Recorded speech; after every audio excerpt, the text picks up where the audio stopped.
The boy is so desperately asking people to please listen.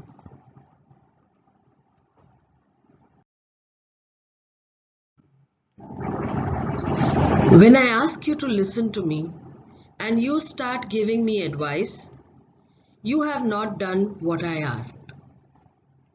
When I ask you to listen to me and you begin to tell me why I shouldn't feel that way, you are trampling on my feelings. When I ask you to listen to me and you feel you have to do something to solve my problem, you have failed me, strange as that may seem. The speaker or the poet says that when he asks someone to listen to him, generally that person starts giving him advice. He hasn't asked for advice, he has asked the person only to listen to him. In the second stanza or verse, he says that when he asks someone to listen to him, that person turns around and says, "No, but why are you feeling sad? Why are you so angry? You shouldn't be feeling that way." And he feels that instead of helping him, that person is crushing, stamping on, or trampling his feelings. In the third stanza, he says, when he asks a person to listen to him, that person normally feels that they have to solve his problem. And he says that even though they are trying to help, he has not asked for that help. And just by doing what he has not asked them to do, they have failed him, even though they are trying to help.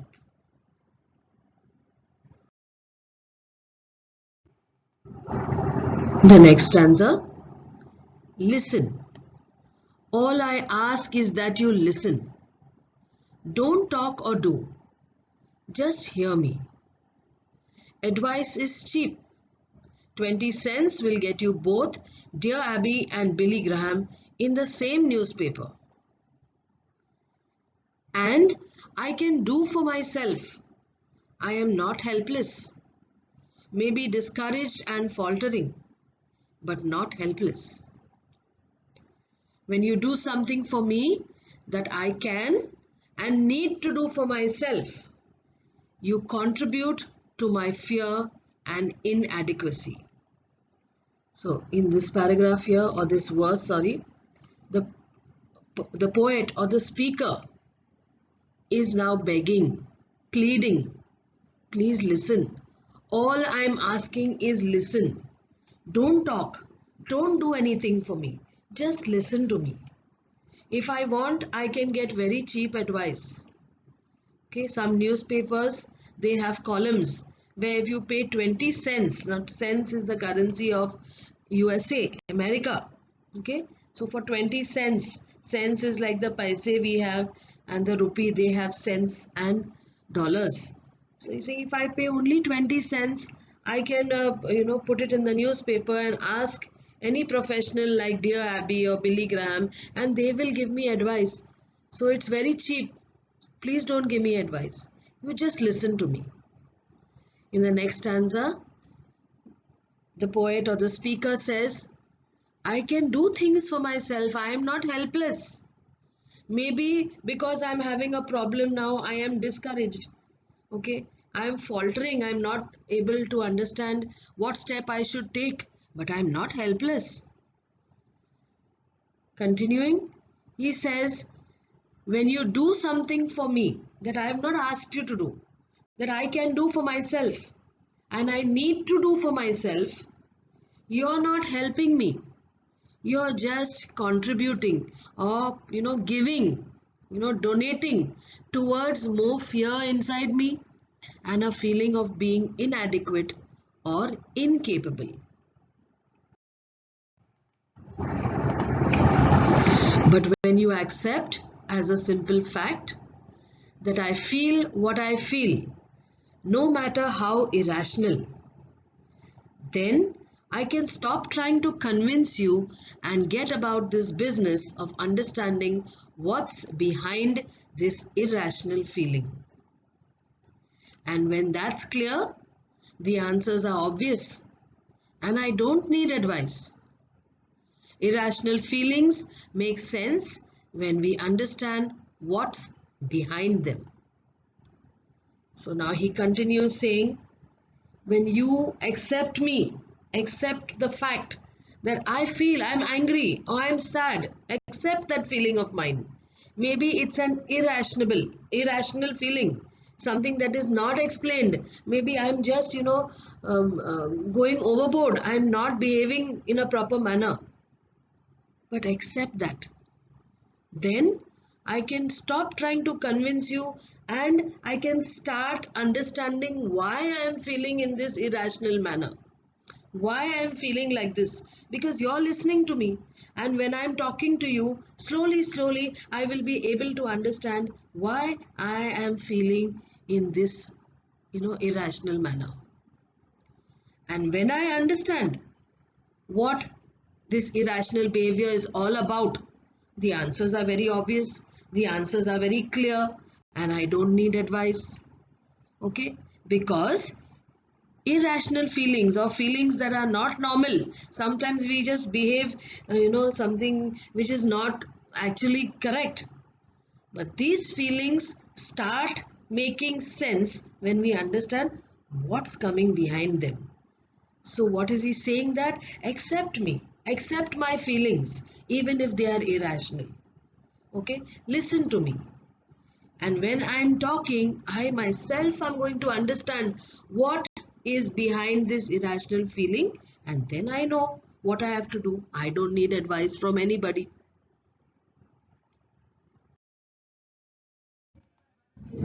Perhaps that's why prayer works sometimes for some people, because God is mute and he doesn't give advice or try to fix things.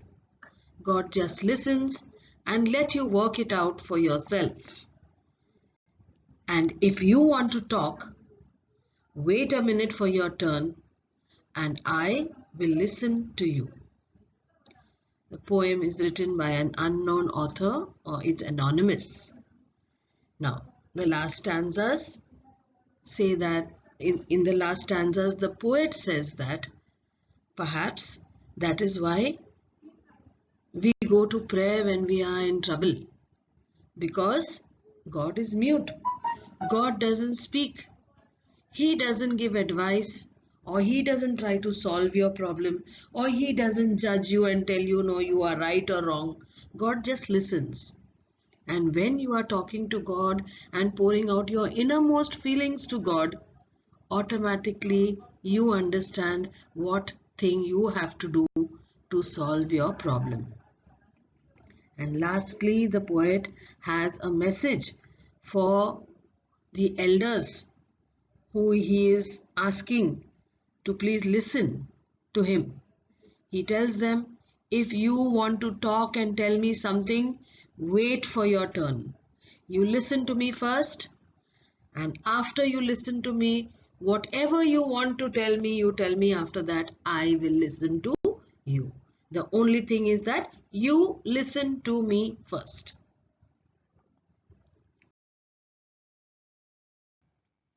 Now think, guess and answer. So there are no right and wrong and factual questions here. We just have to, understand what the poem is about. How old is the speaker in the poem? The speaker in the poem could be a young teenager, a young adult. Who is he or she talking to? To those people who are constantly advising him or her and trying to solve her or his problems. They could be elders. What must have happened before the speaker says all this? The speaker must have had bad experiences with everyone who spoke to regarding his problem. Each one would not listen to him probably. Is the speaker aware of his or her shortcomings? Yes, the speaker is well aware that he or she is not perfect and he or she have some problems with themselves. Does he or she want to improve? Yes, they want to improve and be in a position where they can solve their own problems. Is he or she confident that he or she can improve? Yes, the speaker is confident that he or she will be able to improve. How does he or she want to work it out? He or she wants to work it out by himself or herself, and maybe by talking to God.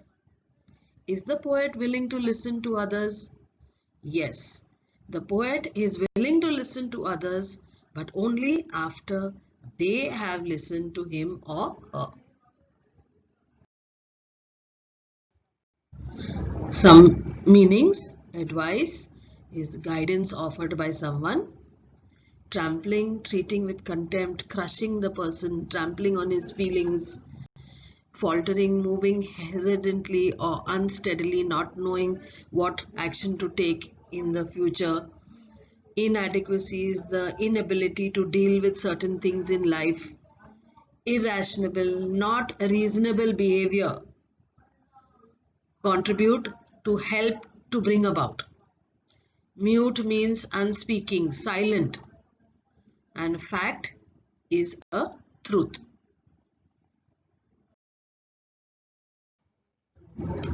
Now the difference between hear and listen. Now when we hear the sounds that come to our ears. It's a natural process. Someone is talking, someone is playing, music is going on, the fan is on. Those are all sounds that come to our ears. But when we listen, we don't listen to the sound, but we listen to the meaning of what the person is saying. Very consciously, very carefully. Okay? We are listening. So that is the difference between hear and listen. And another thing is, what is that meaning of 20 cents in the newspaper? It is a reference to columns in the newspaper where people write about their problems, and the person, like they gave you the name Dear Abby or Billy Graham, they offer advice. Okay, we have it in our local papers too. If you check Mumbai Mirror, you will find a column like this. In summary, in the poem Please Listen, the poet makes a strong statement or cries out in despair or anguish to people who are always trying to advise others on how to run their lives. Whenever he is emotional or faltering and discusses his issues, he is not looking for elders to give him advice or solutions. He is only asking them to lend him a ear. He just wants to express his feelings. Sometimes the person he discusses with tries to do things for him, thereby making him feel inadequate and increasing fear within him. Fear of not being able to make his own decisions or solve his own problems. He sincerely wishes that elders would accept him as he is and not try to rule his life or judge him or give advice or actions that they feel are correct. The poet prefers to pray to God, as when he talks to God, he or she feels that God listens and then allows him or her to work out his or her own problems. In conclusion, the poet says that he is always willing to listen. If anyone wants to be heard, first they must hear him out completely, without passing any judgment, and then willingly he will listen to whatever they have to say. The appreciation of the poem. The poem Please Listen is written by an unknown poet or is anonymous. The poem is in free verse. Conversational style used seems like the poet is speaking to us. This is also called colloquial style, and therefore there is no rhyme scheme. One example of figure of speech is repetition. The line "when I ask you to listen to me" has been repeated in the poem for importance or for emphasis. The message is that we should listen when people tell us their problems rather than give advice. The poet says that prayers work because God is silent and listens to us expressing our feelings. When we pray, He lets us work out things for ourselves. Sometimes A silent person who listens to our problems is better than one who gives advice. The poem is easy to understand and tells us how to behave with people when they discuss their problems with us.